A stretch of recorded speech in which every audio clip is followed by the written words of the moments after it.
what would you say to someone on the fence? You know, if you can't beat them, join them. Like, would you to at least try to, you know, do it Muslim modest way? Or if you mean by join them, you mean by the convention they use, like we discussed in the previous question? Yeah, in the previous question, you know, like they may be afraid, you know, if they don't speak their same language, you know, with like the sex violence or whatever, like they won't be successful. So as far but what as is success? That's the question they need to ask themselves. What is success for them? I mean, personally, me, would I like to make films that is seen by millions and generates millions of dollars of revenue? Of course, I don't have a problem with that. That'll make me happy. But is that the reason why I'm doing it? No, that's not the reason why I'm doing it. That may be an outcome that I'll be happy with, but that's the intention or the reason that I'm doing what I'm doing. There's a story of Prophet Noah. I mean, a lot of the times we have to take lessons from our faith. So be it in the Bible or be it in the Quran, the holy book of Muslims, there's many lessons, and these lessons, a lot of them taught to us by our prophets, you know, that are accepted by both Muslims and Christians and Jews. Prophet Noah lived for, he prophesied for 950, the Quran says 950 years. In 950 years, he only converted to the faith of monotheism that Noah had come to bring to the people. Approximately, the traditions say about 72, let's say 75, 80 people. That's like every 15 years, he's converted one person. He's like the worst salesman you would ever find in the world. He'll be fired after the first 15 years. But it's not about the quantity, but the quality of what he did. So if we look at what we do, we don't, you see, the problem is the culture has come to a point, the society and the world, that we judge success by content. So the more number of people that go and see something, the more money it makes, the more I make, I'm a successful person. No. I think success is in the quality of what you do. You may make a film and it may impact truly on their heart 10, 20, 100 people, okay?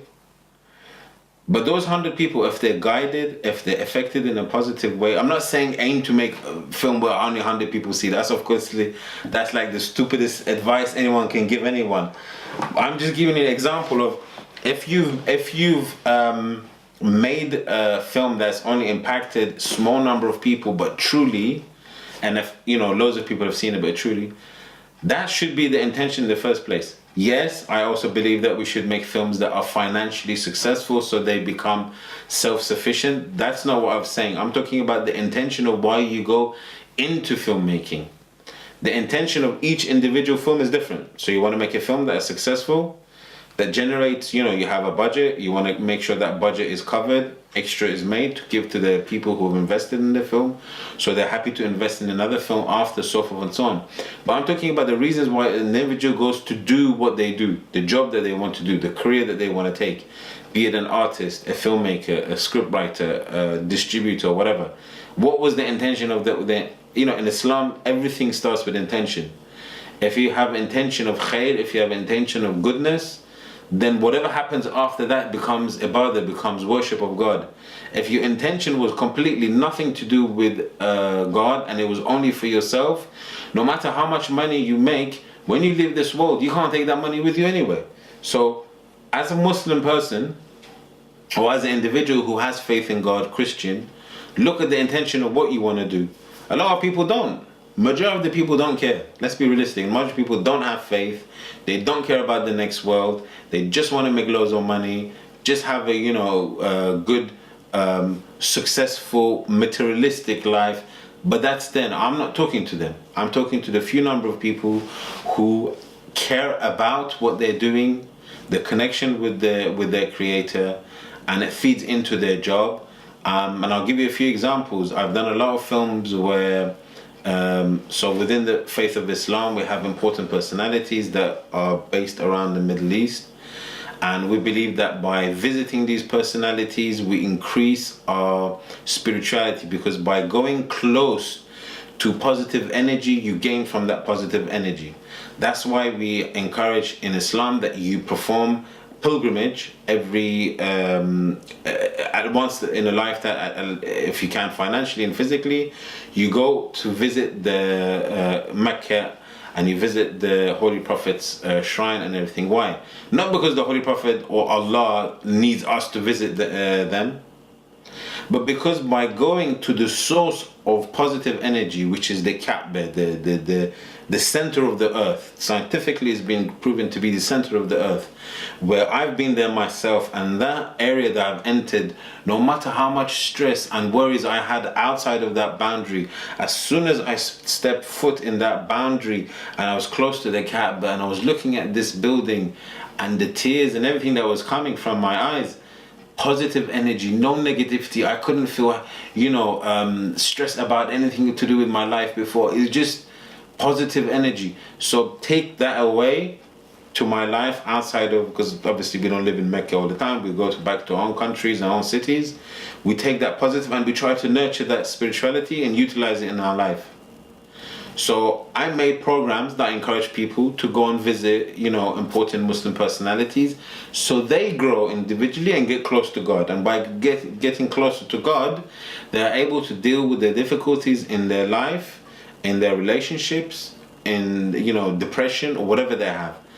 So I've made these programs, and I'm on one of these trips. Someone comes up to me and says, "You know what encouraged me to come on this trip?" I said, "No." They said, "A documentary you made 2 years ago." I was like, wow. So a program that I made on a shoestring budget that I distributed on YouTube, probably didn't, I don't think that was shown on a channel or anything, actually impacted you to the point where you made the conscious decision to spend thousands of dollars to come on this trip to this country in the Middle East, in the heat, away from your family, in the difficult circumstances, because you felt that you would get closer to God to be able to deal with the issues that you have. And not once, not twice, but a number of times people told me that. So when someone said that to me, without doubt, I became like, wow, I'm having an impact on people.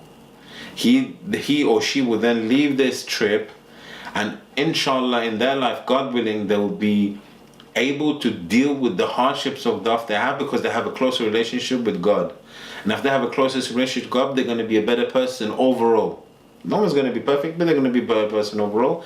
And they'll try to be better and better and every time. And I was part of that journey with them. So that for me was a great reward. Of course, I want to make my documentaries financially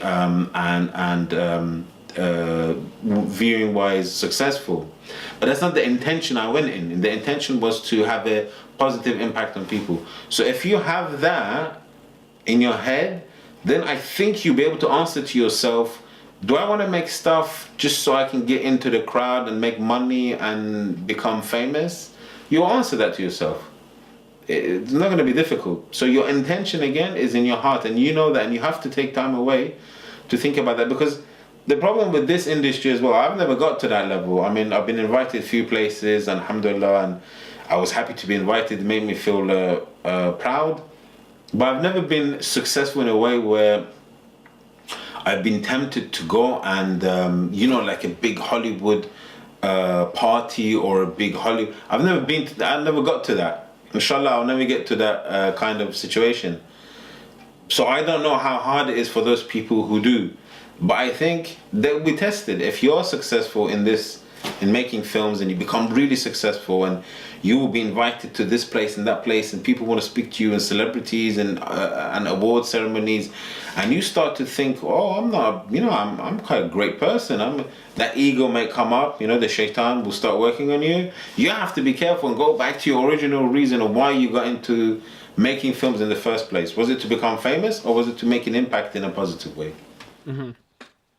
So each person has to kind of set their own individual creed, per se, or like the self-searching. Their own limits. They need to set their own limits and say, this is my limit of, in the sense of not what I'm going to do with, great work, but limit of how I'm going to let my head get big because of other people saying how great I am because of what I've done. And then I'll be like, okay, so let me do something that I didn't think I was going to be allowed to do. I wasn't going to allow myself to do just this once, because I'm bigger now, so I can have big impact, but I do a little bit of haram. Next thing you know, you fall into a trap when it leads to another one and another one. Next thing you know, you're like, wow, how did I get to here?